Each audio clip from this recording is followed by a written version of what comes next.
Я нахожусь у посольства Украины в Австрии и провожу пикет против депортации и экстрадиции беженцев из Украины в Россию.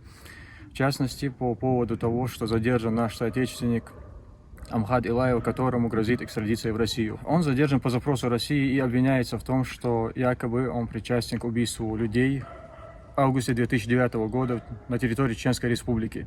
Однако мы точно знаем, что еще в конце 2008 года Амхат Илаев покинул Чеченскую Республику и перебрался на территорию Украины вместе со своим младшим братом. Им пришлось это сделать, потому что в конце 2008 года, кажется, в декабре месяце, были похищены трое его братьев. Кого-то забрали из дома, кого-то с работы. Были похищены российскими силовиками. И также они искали Амхата Илаева. Однако чудом Амхату удалось избежать плена и перебраться в Украину. С тех пор он находился на территории Украины. Мы обеспокоены тем, что может случиться непоправимое, и жизнь еще одного чеченца будет погублена. Когда в прошлом году из Украины в Россию был экстрадирован Тимур Тумгоев, неравнодушные украинцы вышли на акцию протеста.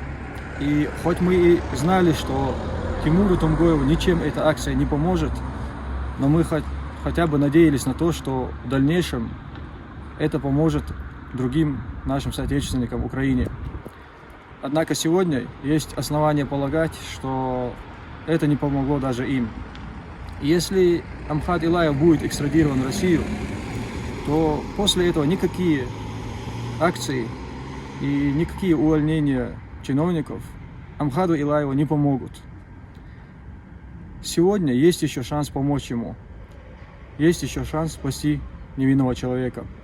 Весь мир знает о внесудебных расправах на территории Чеченской Республики, о преследованиях людей по политическим и религиозным мотивам. Российские спецслужбы не останавливаются ни перед чем, даже перед похищением неугодных с территории других государств. Примером тому служит гражданин Украины Павел Гриб, которого ФСБ выманила и похитила в Белоруссии. А чеченцев убивают даже на территории европейских стран. Как, например, убитый здесь, в Австрии, Умар Исраилов, также убитая в Украине Амина Акуева, покушение на Адама Осмаева, недавнее убийство в Германии, где в центре Берлина средь бела дня был расстрелян наш соотечественник Зелимхан Хангашвили, на которого и ранее на территории Грузии совершались покушения российскими спецслужбами. Недавно мы узнали о том, что украинское миграционное ведомство отказало в предоставлении убежища Амхату Илаеву. Интересно, если Амхат Илаев не является политическим беженцем, то кто для Украины является беженцем? Если человек, которого преследуют российские власти, у которого 5 братьев были убиты этой властью по политическим мотивам, у которого 3 братьев были похищены и жестоко убиты, после чего через несколько дней были выданы тела с жестокими пытками, со следами жестоких пыток, а самому Амхату чудом удалось спастись и бежать в Украину. И если после этого он не является политическим беженцем, то кто для Украины является беженцем? Хочу также напомнить о том, что если Украина выдаст Амхата Илаева в Россию, то сделает она это только нарушая конвенцию о статусе беженца, которую она подписала, а также нарушит конвенцию ООН против пыток, где четко говорится о том, что нельзя выдавать людей в страну, где существует угроза применения пыток этим людям. К сожалению, в последнее время мы наблюдаем за тем, что в мире нарушаются принципы демократии и международного права в угоду каких-то государственных интересов. Чеченские беженцы стали использоваться как средство оплаты за необходимые уступки в сделках с российским тираном или преподносятся ему в качестве жертвоприношения в надежде успокоить его этим.